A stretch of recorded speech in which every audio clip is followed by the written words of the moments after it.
Irritable bowel syndrome, IBS, is a common chronic gastrointestinal disorder that affects the large intestine and is characterized by abdominal pain, bloating, diarrhea, and constipation. IBS is associated with changes in stool form or frequency.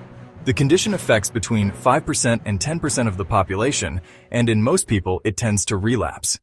The best described risk factor is acute enteric infection, but irritable bowel syndrome is also more common in people with psychological comorbidity and in young adult women than in the rest of the general population.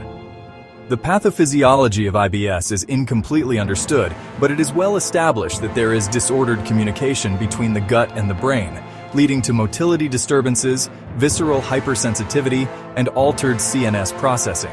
Other mechanisms might include genetic associations, alterations in gastrointestinal microbiota, and disturbances in mucosal and immune function. Diagnosis is made based on the Rome criteria, which include recurrent abdominal pain at least 1 day per week in the last 3 months, associated with 2 or more of the following: related to defecation, associated with a change in stool frequency, associated with a change in stool form. Other conditions, for example celiac disease, should be ruled out through tests if necessary. The mainstays of treatment include patient education about the condition, dietary changes, soluble fiber, and antispasmodic drugs.